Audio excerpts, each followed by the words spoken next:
What is up guys, Karma Medic here and welcome back to another dose. And I guess it's time for my acute medicine specialty review. My name is Nasser, I've now been a doctor for a year and 4 months-ish, and the latest specialty that I rotated through, the first one of my second year as a doctor, was acute medicine. Now before we dive into this specialty review, I think you need a little bit of context. The first thing you need to know is that this year, as my second year as a doctor, I'm working in a smaller district general hospital, whereas last year I was working in a large tertiary centre right in central London. Just to put things into perspective, last year we had 12 floors. Each one of those floors had 4 wards on it, and each one of those wards had something like 40 patients or so. And then in this hospital, I think we have a total of 8 wards. So a very big difference. In the entire hospital now, we have about 350 patients, whereas in the previous hospital, there's something like 850. Things are so different in my new hospital. Everyone knows each other on a first name basis. You know, you need a cardiology referral? Let me just call Bob on my personal phone. You need a rest referral? Oh yeah, I know his favorite lunch spot is over here. Let me just go meet him when we're both having lunch. Everyone is so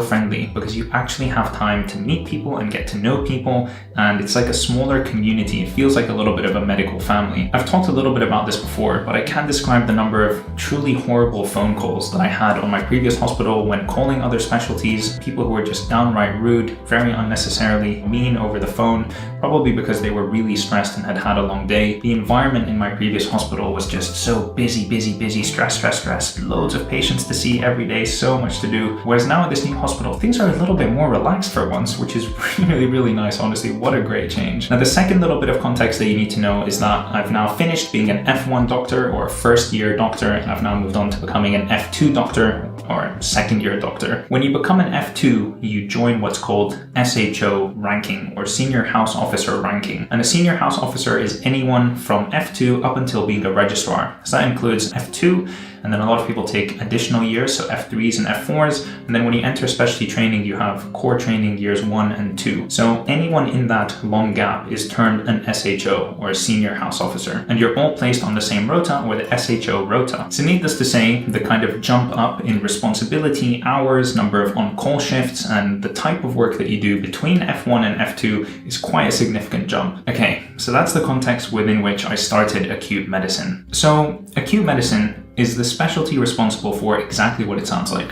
Patients that are acutely unwell, and also those who we think we might be able to turn around, which means they come into hospital and we can turn them around and get them out of hospital within 24 to 48 hours. The acute medicine specialty consists of 3 main departments. So you have the medical take, ambulatory care, and then the acute medicine wards. So if you're not in the medical field and you're watching this just kind of as a layperson, as a normal civilian, so to speak, and you don't know what patient flow looks like in a hospital, let me explain. So a patient comes into the hospital, either via ambulance or they walk in by themselves into A&E. They get triaged at the front desk, which means someone quickly assesses them and decides how urgent or serious their current presentation is, and then they get sent either to A&E minors, if we think you have a minor issue, A&E majors, if we think you have a major issue. We ask you to go home if we think this is not an appropriate place for you to be, or we can schedule you in to come back into ambulatory care in a few days' time or tomorrow, something like that. In A&E, the emergency department, the specialty of doctors who deal with you are called emergency medicine doctors, and the main job of these doctors is to see these patients and diagnose them, figure out what it is that's going on with them, and start the initial treatment and management for them. So basically, patient comes in, you explain what's going on to the emergency medicine doctor, they figure out what the problem is and start performing procedures or giving you initial treatment that can often save your life or improve your current condition as it is, but that's kind of what they do, diagnose and initial treatment. If the patient gets better, then they can go home, but if the patient is sick enough or unwell enough that they need to come into the hospital,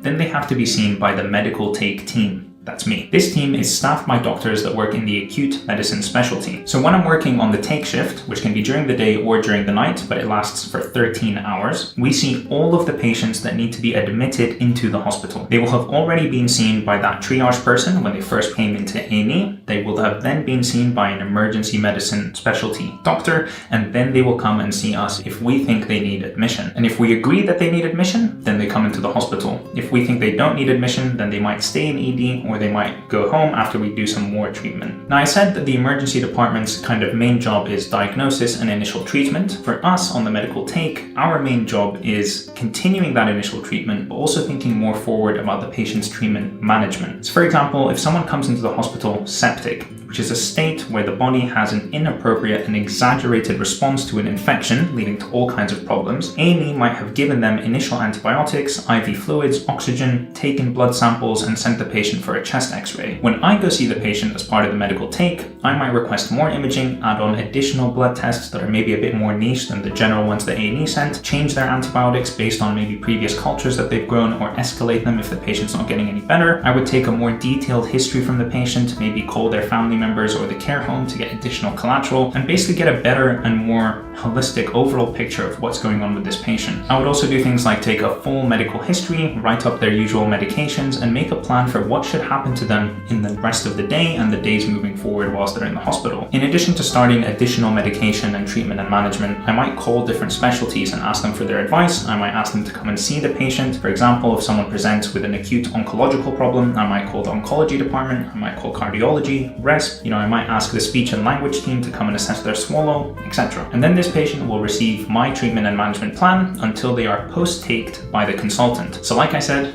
I know it's getting a little bit confusing, but just bear with me. So come in through triage, get seen by emergency medicine, and then you get seen by the medical take. After we've seen them, the next step is to get seen by the post-take consultant. So after-take consultant. The post-take consultant is an acute medicine consultant who is wildly experienced in these particular types of patients and the initial kind of 24 to 48 hours of having a patient in hospital, and they will see the patient again with me to try and fill in any holes or plug up any of the things that I might have missed when seeing that patient, and adding on all of the things that I might have missed or they think are necessary. Or they can just look at my plan, give me a big thumbs up, and tell me I did a great job. Either is fine with me. Now, I really enjoy this job. This thing of being on take is completely new to me. I didn't do any of this when I was in F1. It feels like a big step up in responsibility. You're seeing patients on your own, examining them, treating them and managing them, making plans and decisions for them. It really makes me feel like a proper doctor, because I am a proper doctor. This was one of the biggest steps up in responsibility from F1, where when I was in F1, I would always run pretty much every single one of my plans past a senior or a consultant. They would want to check my work. I would want to be safe and make sure I was doing the right thing, so I would run my plans by them. Whereas now, a patient can come into the medical take, I can see them, make treatment and management plans, admit them or send them home, and no one else might check that work. So all that responsibility kind of falls on me. Obviously, if I have any questions or if I'm unsure about anything, I will always ask, and there are always seniors to ask. But if they trust me and they know me well enough, they would let me do all those things by myself. I remember the first time there was a patient who I saw, I think it was in ambulatory care or the take, I don't remember, but I decided that I thought they were well enough to go home. We had a good plan for them. They were going to be followed up in a few days. They were on oral antibiotics. I didn't think they needed IVs, etc., etc. And I wanted to send them home, but I didn't feel like I had the power or the authority or the clinical knowledge and ability to send someone home. So I remember running the whole scenario past my senior, and they were like, yeah, cool, send them home. And it just felt so weird to have that responsibility of me being the person to decide this patient is well enough to not be in hospital, they can go home. Another big step up for me. Being on the medical take has really increased or built up my confidence in my examination skills, in my handovers to seniors, and in my ability to generate and initiate a treatment and management plan. Deep breath. Okay.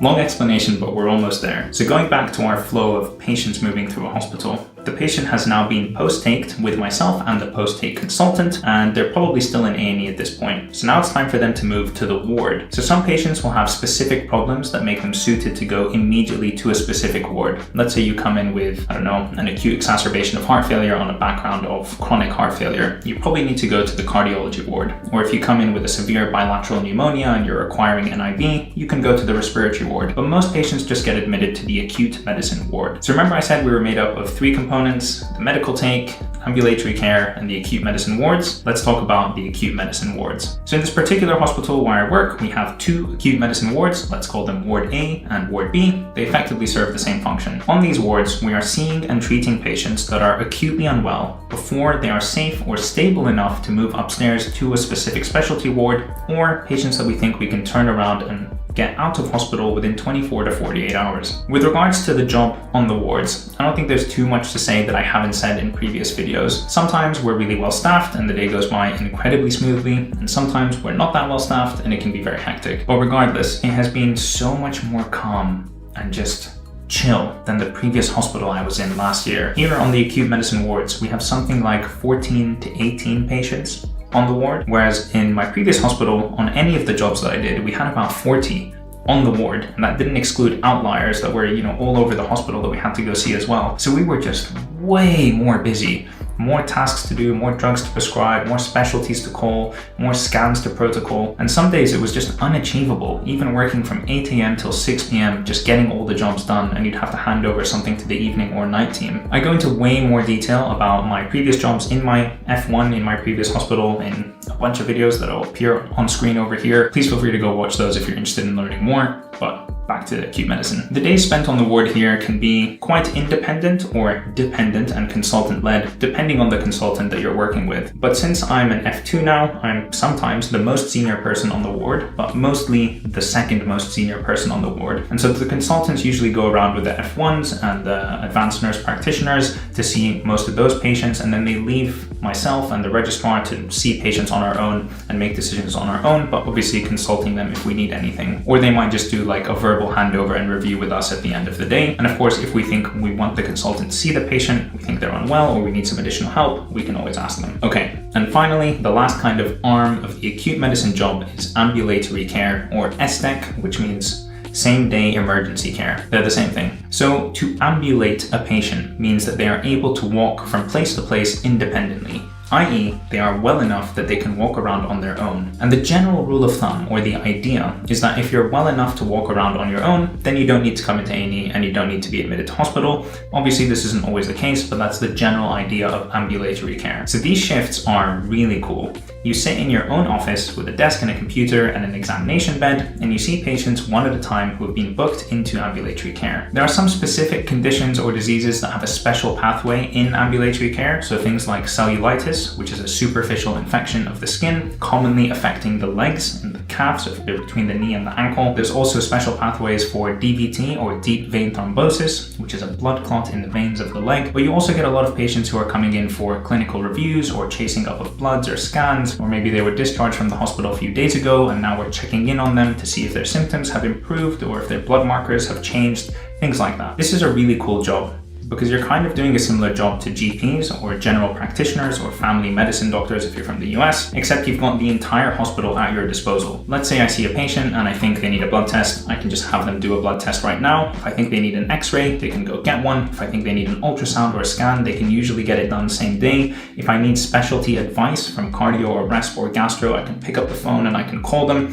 So you're kind of like a GP, but you have all of the resources of the hospital at your disposal. Whereas when you're in a GP, it's much more difficult. All that kind of responsibility is on you. It's much more difficult to get specialty advice, or it takes a lot longer. You don't have access to scanners, imaging, immediate blood tests, things like that. So it's a much more difficult job. Ambulatory care is like being a GP, but with everything that you need in the hospital. I also really like these shifts because you have so much independence. It's just you in a room with the patient. You read up about them, you see them when they've come in, you talk to them, you examine them, you decide if you think they're well enough to go home, or if they can go home with further follow-up, or if they need scans, or if they need admitting to the hospital. All the decision-making is done by you. This was a really big step up for me when I first started, because there's just so much independent decision-making, which previously in my F1 jobs, where I'm basically on the ward following around a consultant and doing what they tell me, you didn't really have a lot of that. And this was also the first times where I had to decide, do I think a patient is well enough to go home without further follow-up,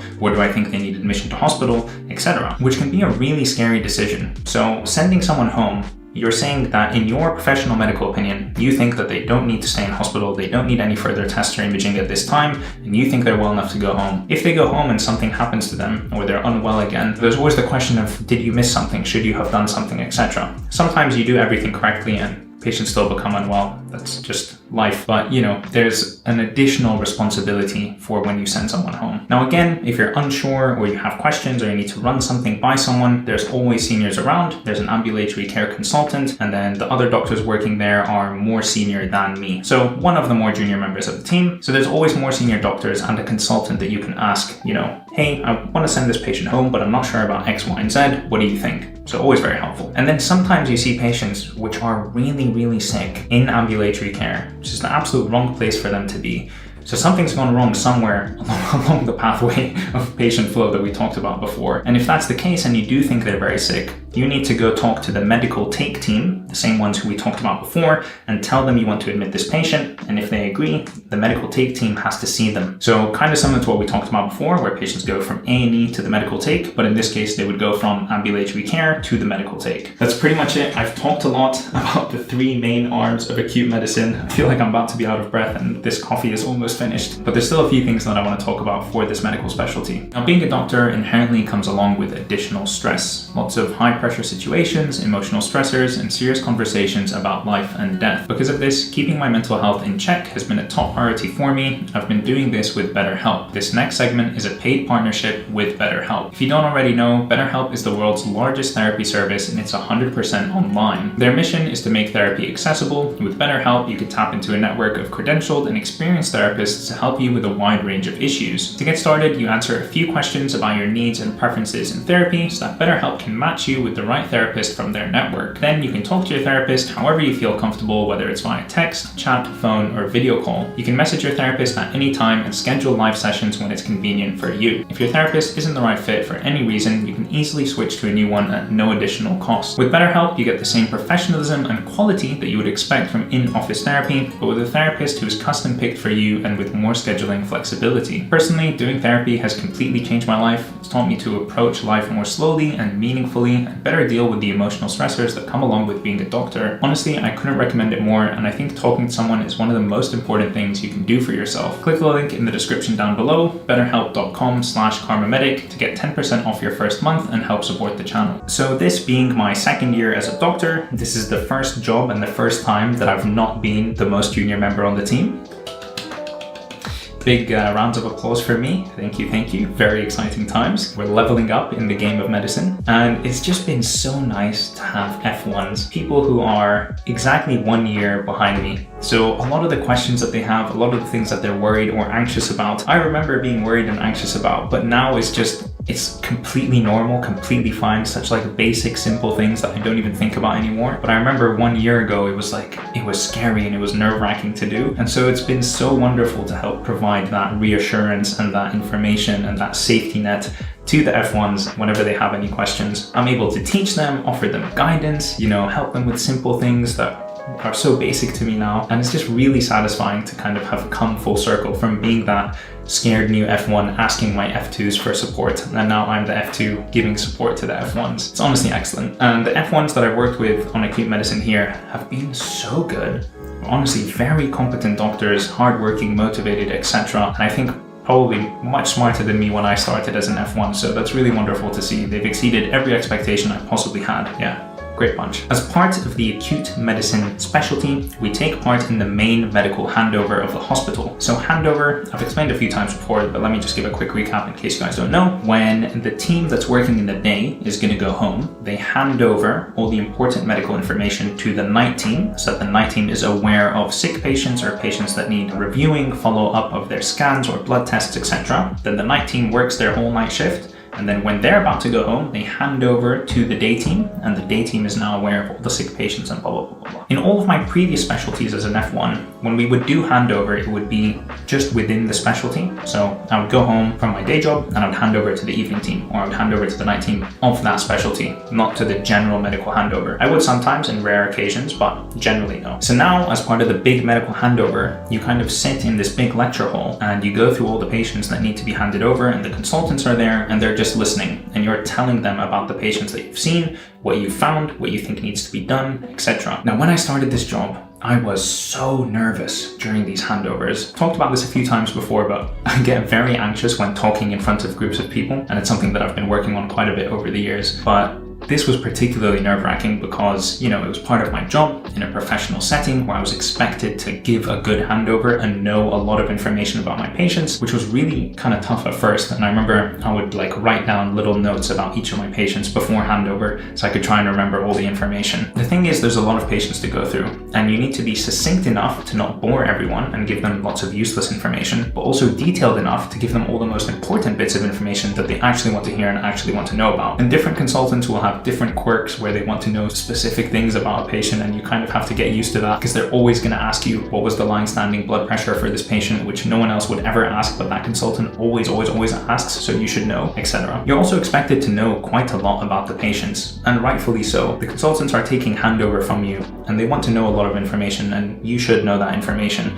The trouble is you are remembering a lot of that information from your head, so you need to know what was their sodium, what was their white cells, what was their CRP, what did they come in with, what were they presenting with, who lives at home with them, how do they mobilize, what's their family like, do they smoke, do they not? And when you've seen, 10 patients in a shift, people can start to blur together a little bit. So it's definitely a skill to learn how to hand over well and how to give the appropriate concise information for each patient. Because each patient is different, not only obviously in what they've come in with and what their home situation is, but depending on the medical problem that they have, there's different pieces of information that are either more or less important for that patient. And figuring out which ones you should know and should tell takes a little bit of time. But honestly, I'm quite proud of how far I've come in this section of my medical skill set. It was definitely a weak point for me in my F1, and I feel like being forced to do this handover on a weekly basis has really trained that muscle for me. Oh my gosh, all right.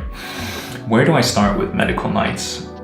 Medical nights have been an absolute disaster. So on a medical night shift, you work for 13 hours from 8 o'clock at night until 9 o'clock in the morning, and you do one of two things. You're either on the medical take, which is the exact same job that I described before for the medical take, except you're doing it at night, where there's less services available, less people available, but generally speaking, it's the same type of shift. Or you do medical ward cover. Medical ward cover is the worst. And when I say it's the worst, I mean it is the absolute worst. You are the one doctor responsible for something like 150 or 200 patients, and all the nurses who are looking after those patients, they only have one number to call if something goes wrong or if they're worried about something, and that's your number, which is truly horrific. And we don't even have bleeps in this hospital. We have little mobile phones, so you just dial the number and it immediately rings me. So there's no kind of, you get a bleep and then you wait 5 minutes and then you call back. There's no separation. It's just as soon as they call, your phone rings and you pick up the phone. And I have had some truly horrible experiences on my night shifts in acute medicine. And these aren't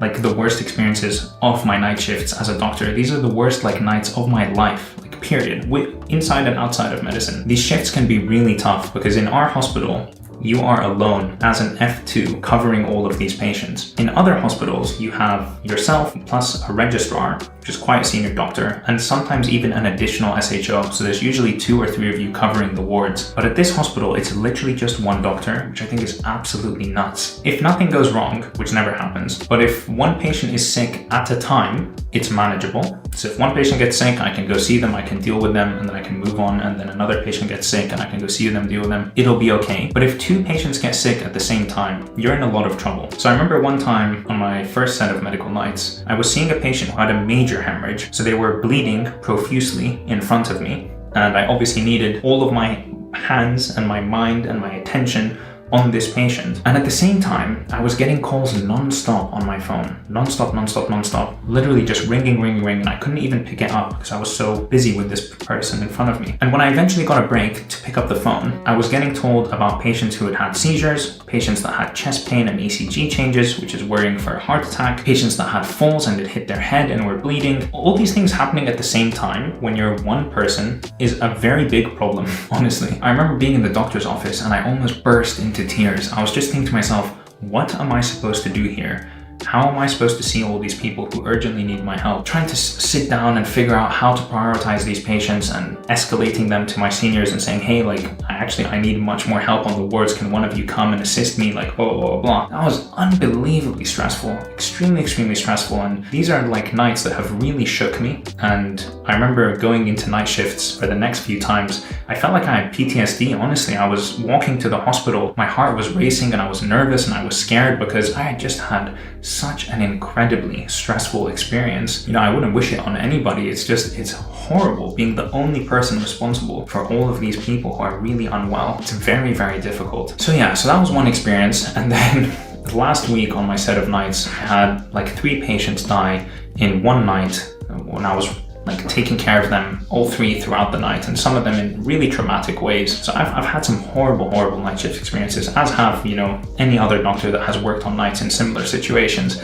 They're just really, really tough. The only silver lining I can see from these shifts is twofold. One is how much you bond with the other two doctors that are working on the night with you. Whilst you're on the medical ward cover, the other two are on take. So you have the medical registrar on the medical take with an SHO on the medical take. And you build a really strong relationship with these people because you alternate days between medical ward cover and take. So we each know what the other person is going through. And when you meet up for lunch at like 3 a.m. or whatever, and you sit down and you tell each other about what's been going on, like you just really bond because you're all going through such a difficult experience together, and it hits really deep. The mutual understanding and respect that you have for each other is big. And then the other thing is you learn a lot of skills, and you learn how to manage very unwell patients on your own and think critically and prioritize and talk to other hospitals and request transfers and all these things that you wouldn't really do during the day, because during the day there's a lot more staff around, things can happen in a less kind of stressful manner. But when you're by yourself and you need to do all these things, you learn a lot of skills. I wish we would learn these skills in a less stressful way, in a more safe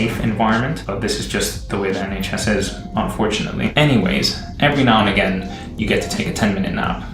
Well, it's extremely rare, but sometimes you get to take a 10-minute nap, and that's blissful. So these medical nights are extremely different to the surgical nights that I did as an F1 last year. Most F1s don't do nights. Most hospitals have rules where F1s don't do nights, but the particular hospital that I worked at, we did do nights. So that at least gave me a bit of, training before coming to do these medical nights as an SHO, but they've been really, really tough.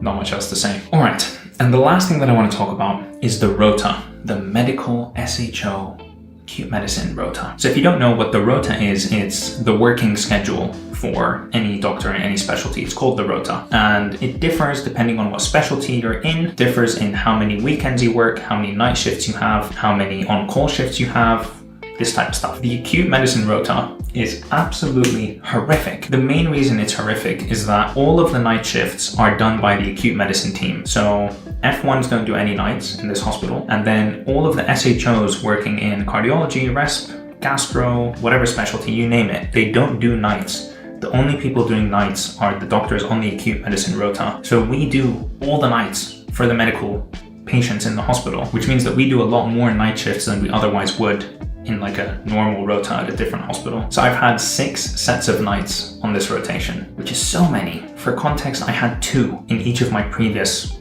jobs that I've done as a doctor. So, this is a significantly larger amount of nights, a lot more weekends as well, a lot more 13-hour on-call shifts. The Rota is horrible, and it's notoriously known for being horrible. Every time I meet someone and I tell them, oh, I'm doing acute medicine, they're like, oh, I heard the Rota is really bad. And I'm like, yes it is. It's really bad. There's not too much to say. It's just different specialties have different rotas, and this particular specialty in this hospital has a really horrible rota for the SHOs. I feel like I'm working all the time. I'm tired when I leave work. I have a lot of shifts on the weekends, a lot of nights, so I miss out on a lot of activities with my friends, etc.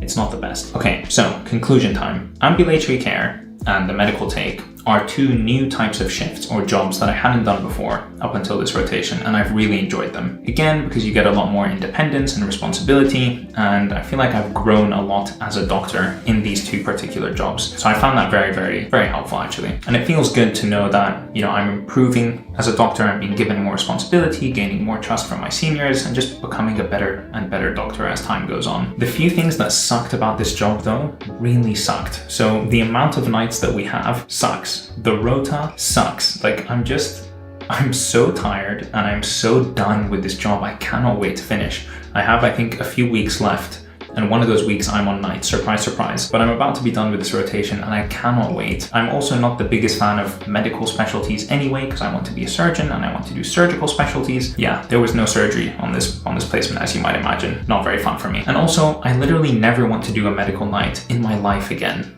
Like, I'm done, I've had enough. This was enough for me. I'm good. If I'm gonna give this rotation a rating, maybe I'll give it a 7. A 7 seems fair. It didn't have any surgery, so it can't go above an 8. And then the Rota really sucked and nights really sucked. So I deduced a lot of points for that.